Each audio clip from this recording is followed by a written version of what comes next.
Hello everyone, welcome to back to basic channel. आज जो है हम एक्सपेरिमेंटल मेथड के बारे में पढ़ेंगे। इससे पहले वाली वीडियो में जो है हमने देखा था टाइप्स जो है वो पढ़े थे, जिसमें हमने pre experimental design, quasi experimental design और जो है वो ट्रू एक्सपेरिमेंटल डिज़ाइन, इन सभी को जो है वो डिटेल में पढ़ा था। इस वीडियो में हम जो है वो एक्सपेरिमेंटल डिज़ाइन के बारे में पढ़ेंगे कि एक एक्सपेरिमेंटल मेथड का मतलब क्या, इसका मतलब क्या होता है, इसके बारे में डिस्कस करेंगे। हमने जो है कुछ कीवर्ड्स पढ़े थे, जिसमें हमने जो है वो पढ़ा था कंट्रोल ग्रुप, हमने ट्रीटमेंट ग्रुप के बारे में पढ़ा, रैंडम सिलेक्शन, रैंडम असाइनमेंट। तो इन सभी वर्ड्स को भी जो है हम पढ़ेंगे और एट द लास्ट हम देखेंगे कि लिमिटेशन क्या होती है हमारे एक्सपेरिमेंटल डिजाइन की। तो आइए शुरू करते हैं अपनी इस वीडियो को। Experimental research is the description and analysis of what will be and what will occur. क्या है और क्या हो रहा है अंडर केयरफुल कंट्रोल कंडीशन में जो है हम इसे डिस्कस करते हैं, जिसमें हम केयरफुल कंट्रोल कंडीशन में जो है हम कोई भी एक्सपेरिमेंट करते हैं, किसी फिनोमिना को जो है वो समझने की कोशिश करते हैं। Experimental method is considered to be the most scientific and objective method है for studying behavior। देखिए यहाँ पे जो है कंट्रोल कंडीशन, लेबोरेटरी, इन सब वर्ड का यूज होता है।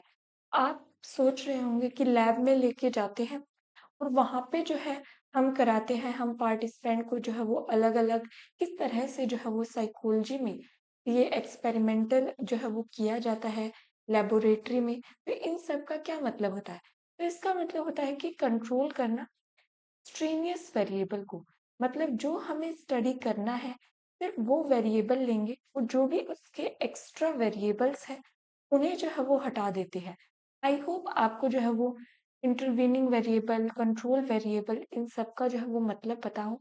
इसमें जो है वो साइंटिफिक और ऑब्जेक्टिवली जो है वो स्टडी की जाती है ह्यूमन बिहेवियर को एक कंट्रोल कंडीशन में, जिसमें मतलब है अगर आप जो है वो देखना चाहते हैं कि आपके जो है कोई भी जो है ड्रग्स है उसका इम्पैक्ट क्या पड़ रहा है हमारी अटेंशन पर। कोई अटेंशन की आपने ड्रग्स जो है वो बनाई है, ABC ड्रग, आप जो है देखना चाहते हैं इस ड्रग का इम्पैक्ट जो है एडोलिसेंस पर्सन पर क्या पड़ रहा है। तो आपने जो है ये वेरिएबल्स जो है वो लिए हैं, जिसमें ये इंडिपेंडेंट वेरिएबल है जिसे आप मैनिपुलेट करते रहते हैं, उसके में जो है वो मॉडिफिकेशन करते रहते हैं, जिसमें low level of drugs, high level of drugs और जो है वो मॉडरेट लेवल ऑफ ड्रग्स, इसे जो है वो इंडिपेंडेंट वेरिएबल कहा जाता है। इसमें आप मॉडिफिकेशन जो है वो करते हैं। तो आप जो है इसमें कौन कौन से जो भी एक्सट्रेनियस वेरिएबल्स है, ताकि आप क्लियरली स्टडी कर सके कि इसी की वजह से, इस ड्रग की वजह से ही अटेंशन स्पैन जो है, अटेंशन में चेंजेस आ रहे हैं। तो ये जब आप क्लियरली कोज एंड इफेक्ट जो है वो बनाते हैं, उसे जो है वो एक्सपेरिमेंटल डिजाइन कहा जाता है। High level of control, experimental method में कंट्रोल कंडीशंस जो है वो ली जाती हैं। There is no limit to subject matter, subject आप कितने लेंगे, कितने भी ले सकते हैं, जितने आप चाहे उतने सब्जेक्ट जो है आप ले सकते हैं। Conclusion that are specific, conclusion जो है वो एक आएगा, स्पेसिफिक जो है वो निकल के आएगा। और एक जो है वो मेन जो एक्सपेरिमेंटल मेथड में आप जनरलाइज कर सकते हैं। जो आप स्टडी करेंगे अपने सैंपल पर, आपने 2000 सैंपल पर जो स्टडी किया है, जो भी ड्रग का इम्पैक्ट अटेंशन पर या नॉइज का इम्पैक्ट कंसंट्रेशन पर, उसे जो है आप एक लार्ज पॉपुलेशन पर जनरलाइज कर सके। तो ये जो है वो एक मेन कैरेक्टरिस्टिक होती है एक्सपेरिमेंटल डिजाइन की। The result of experimental research can be replicated, replicated यहाँ पे आएगा। रेप्लिकेटेड का मतलब होता है कि अगर आपने एक बार स्टडी किया कि नॉइज का इम्पैक्ट जो है वो, उससे जो है वो कंसंट्रेशन अगर हाई नॉइज है और उससे जो है वो कंसंट्रेशन आपकी लो हो जाती है, आपने ये स्टडी किया, आप इस फिनोमिना को जितनी बार भी स्टडी करेंगे, यही आपका रिजल्ट आना चाहिए। Experimental research allow cause and effect को डिटरमाइन करती है, combined with other research method से इसे कंबाइन किया जाता है। इसके बाद यहाँ पे इम्पोर्टेंट जो है आपके वर्ड आते हैं independent variable, dependent variable, experimental group, control group और जो है रैंडम असाइनमेंट, रैंडम सिलेक्शन। इन सभी का क्या मतलब होता है? सबसे पहले हम वेरिएबल्स में स्टडी करते हैं। आपने जो है वो बहुत, जब आप वेरिएबल्स पढ़ेंगे तो काफ़ी सारे वेरिएबल्स जो है वो होते हैं, जिसमें इंडिपेंडेंट वेरिएबल आता है, हमारा डिपेंडेंट वेरिएबल आता है, हमारे इंटरवीनिंग वेरिएबल्स आते हैं, behavioural variable, organismic variable, continuous variable. जब मैं आपको वेरिएबल की जो है वेरिएबल्स कराऊंगी, उसमें इन सभी टाइप्स को जो है हम डिटेल में डिस्कस करेंगे। इस वीडियो में आप सिर्फ दो वेरिएबल्स को मेन समझे। एक होता है इंडिपेंडेंट वेरिएबल, ऐसा वेरिएबल जिसे हम मैनिपुलेट कर सकते हैं एक्सपेरिमेंट में, जैसे कि नॉइज। इसे जो है हम लो लेवल पर ले सकते हैं, मॉडरेट लेवल पर ले सकते हैं, हाई लेवल पर हाई लेवल पर जो है वो इसे ले सकते हैं। तो हम मैनिपुलेट कर रहे हैं। जब हमने लो लेवल दी हमारी नॉइज की, उसका इम्पैक्ट जो है वो कंसंट्रेशन पर क्या पड़ा। तो ये कंसंट्रेशन जो है हमारा डिपेंडेंट वेरिएबल होता है, जिसे हम मेजर करते हैं कि इसके बढ़ाने या घटाने की वजह से इस पर क्या इम्पैक्ट पड़ा। तो उससे जो है वो स्टडी करते हैं। तो ये जो है हमारा इंडिपेंडेंट वेरिएबल बन जाता है, और जिसे हम मेजर कर रहे हैं, जिस पर हम इम्पैक्ट स्टडी कर रहे हैं, उसे जो है वो डिपेंडेंट वेरिएबल कहा जाता है। इसके बाद आता है एक्सपेरिमेंटल ग्रुप। एक्सपेरिमेंटल ग्रुप का क्या मतलब होता है? एक्सपेरिमेंटल ग्रुप ऐसा ग्रुप होता है जिसमें हम जो है नॉर्मली जो है ट्रीटमेंट उसमें प्रोवाइड करते हैं। कोई भी एक फिनोमिना अक्कर हो रहा था नॉर्मली, हमने जो है एक चाइल्ड की जो है वो पर्सनैलिटी नॉर्मली जो है वो डेवलप हो रही थी। पर्सनैलिटी डेवलप जब वो 2 साल का था, 3 साल का, 4 साल का, तो इस तरह से जो है वो उसकी पर्सनैलिटी में जो है वो नॉर्मली डेवलपमेंट जो है वो हो रही थी। लेकिन हमने क्या किया, यहाँ पे जो है हमने एक training they the personality development की। ट्रेनिंग जो है हमने यहाँ पे प्रोवाइड कर दी पर्सनैलिटी डेवलपमेंट की, और उसके बाद जो है हमने उसे ऑब्जर्व करना फिर से जो है वो शुरू किया कि इस ट्रेनिंग की वजह से क्या इम्पैक्ट पड़ा। तो इसे कहा जाता है ट्रीटमेंट। जब हम अपनी तरफ से कुछ ऐड करते हैं स्टडी में, उसे जो है वो ट्रीटमेंट कहा जाता है, और इसे ही जो है हमारा एक्सपेरिमेंटल ग्रुप या ट्रीटमेंट ग्रुप कहा जाता है। कंट्रोल ग्रुप वो वेरिएबल होता है जो नॉर्मली है, जिसमें हमने कोई भी ट्रीटमेंट नहीं दिया है। जो भी नॉर्मल फिनोमिना हो रहा है, उसे जो है हम बस ऑब्जर्व कर रहे हैं। जैसे कि एक पर्सनैलिटी डेवलपमेंट हमने 2 साल के बच्चे की देख ली, 3 साल के, 4 साल के, 5 साल के, 6 साल के। हमने कुछ भी एक्स्ट्रा जो है वो ऐड नहीं किया। जो भी नेचुरली हो रहा है, उसे जो है हम बस ऑब्जर्व कर रहे हैं।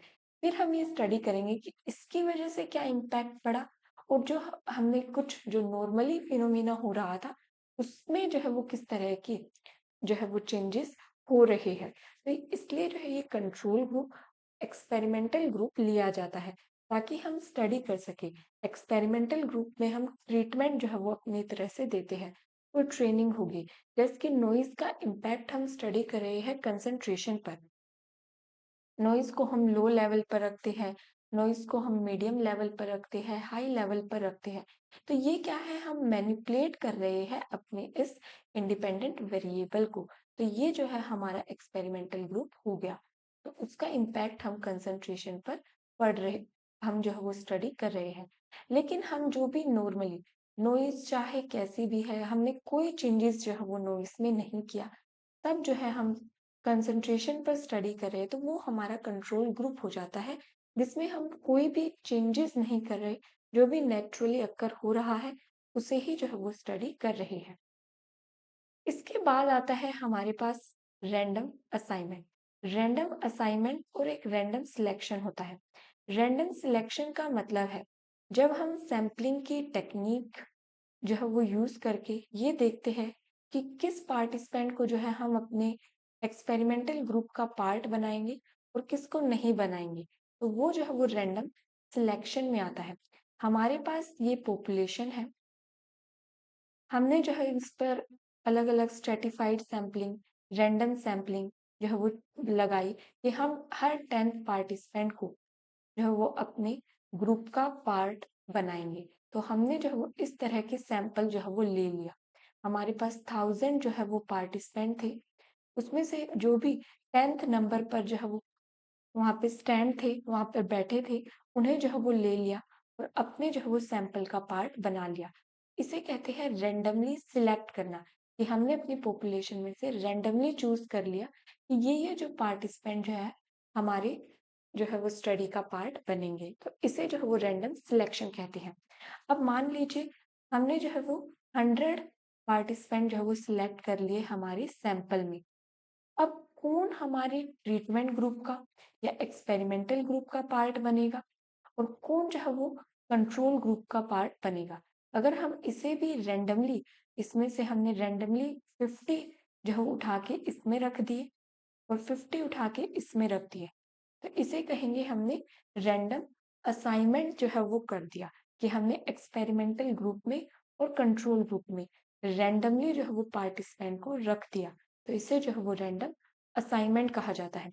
लेकिन अगर हम ऐसा करें कि ये जो है 50 पार्टिसिपेंट हमने मेल ले लिए केवल और ये जो है वो फीमेल ले ली, हमने चूज कर लिए कि जो फीमेल थी वो इस ग्रुप में आ गई, मेल थी जो है वो, तो ये हमारा रैंडम असाइनमेंट नहीं हुआ। हमने किसी क्राइटेरिया के बेस पर, जेंडर के बेस पर जो है वो इसमें पार्टिसिपेंट लिए हैं।